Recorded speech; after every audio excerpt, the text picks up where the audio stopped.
Welcome in, Panthers Nation, to your day two breakdown of free agency for the Carolina Panthers. It's my last day in Vegas. You can see the sphere right here asleep, as it again is early in the morning, around, I don't know, 5 a.m. Pacific, but that's 8 o'clock Eastern. So normal schedule for me. But we're here today to talk about day two of free agency.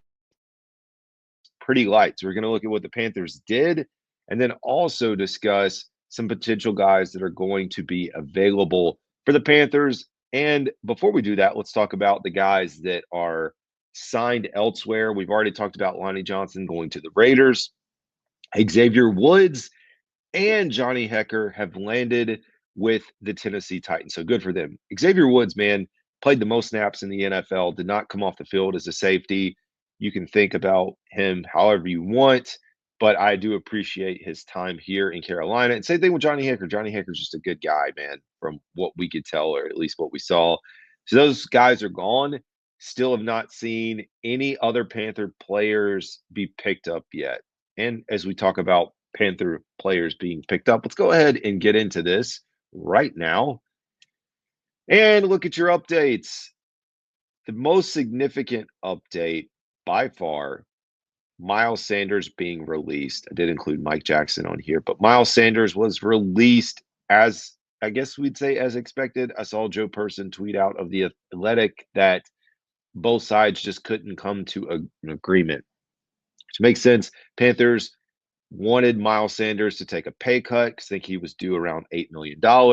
I'm sure he didn't want to take too much of a pay cut, and they just couldn't reach an agreement. So unfortunately, his time's gone, and I am one of the folks too, as we talk about Miles Sanders.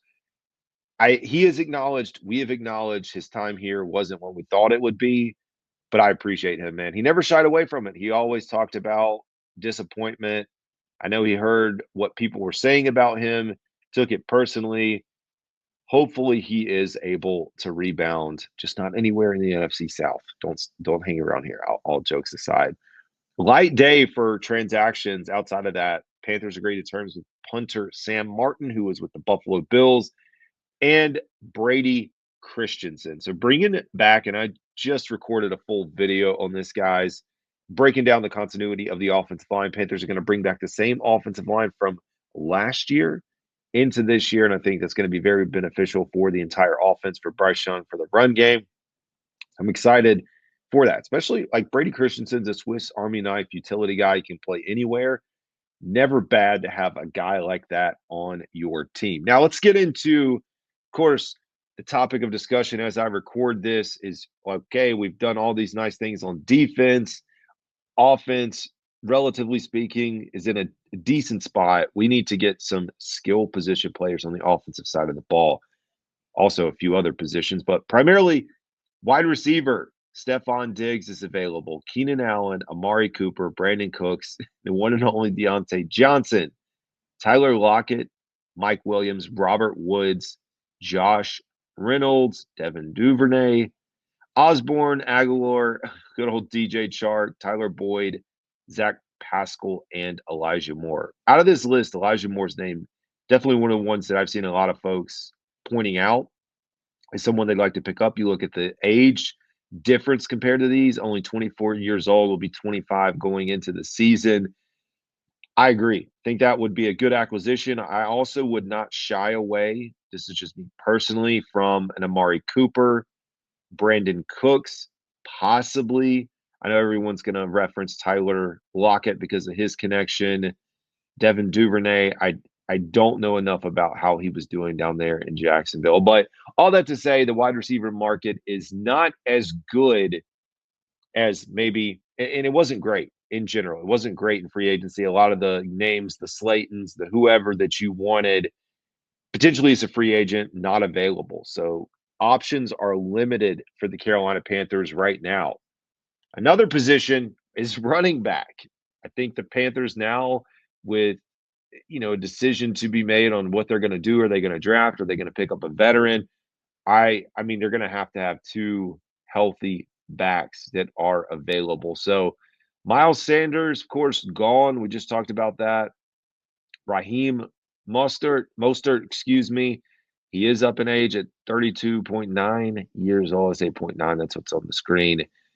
Jamal Williams, who was released by the Saints, Gus Edwards, Jeff Wilson, A.J. Dillon. A.J. Dillon may be the youngest, it looks like. Definitely the youngest or close to the youngest on the list, I guess. Madison out of Las Vegas Raiders is in that mix. I really like J.K. Dobbins. He actually is the youngest. So J.K. Dobbins, curious to see what happens with him. And then Rico Dowdle out of Dallas. Few options on the table. Panthers are going to need a 1-2 punch. I don't know what if they're going to plan to risk it and go through the draft to find their second back. Could be a possibility. We know Chuba Hubbard's workload, like he is the power back, the primary back. He's going to get 80% of the carries and snaps, maybe 75%. It wouldn't be bad. We really didn't get to see a lot of the 1-2 punch of Jonathan Brooks. We know Jonathan Brooks likely not going to play this year. It would be beneficial. Switching back to the defensive side of the ball, the safety position, also a need for the Panthers. You really have two on the roster right now, so it's trying to figure out who and what are you going to do to fix this. You got to have some depth. You need at least 4, possibly 5. Justin Simmons is available. Rayshawn Jenkins, Marcus Epps, Julian Blackman, Jordan Fuller, who was with the Panthers, probably not coming back. Sam Franklin is still available. I know a lot of folks like Sam Franklin. I do too. I think he is a good player, a great teammate, good special teams guy. I don't know that he is your starting caliber safety or guy you plug in there. I'm not putting all my chips into the basket of him being our starting safety. Fans like him. He's made some really good plays, but I don't know that he is consistently the type of player that you need starting. Great special teams. We know that. That's what he's known for. I'm curious to see where the Panthers shake out. There's still work to do at the safety position. Only 2. Like we said, only 2 on the roster. Another position of need, edge, outside linebacker. I still think there's work to be done there. The options are getting thin. Bosa to the Bills.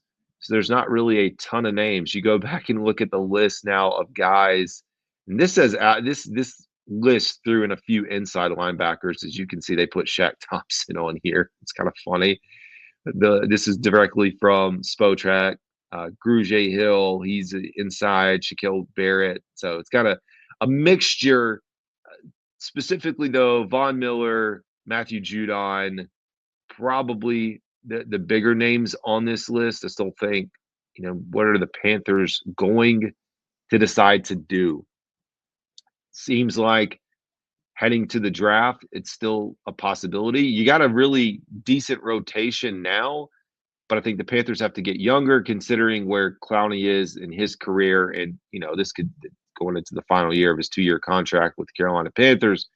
Always a possibility that, you move on after this year. So having that depth underneath it, not a bad thing at all. Now, speaking of linebackers, inside linebackers, and again, I don't know why it sorted the way that it did with the previous.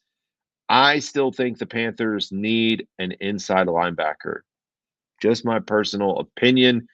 They may still try to go with the draft. I am not. I love Trevin Wallace, but guys, I like to give you my honest opinion on these guys.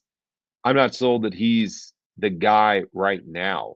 Maybe in another year, getting into the system, better understanding the game, the NFL speed. But personally, right now, I love someone who could just plug in, and maybe the plug in comes through the draft. But Jahad Campbell, Jalen Walker, we've talked about that.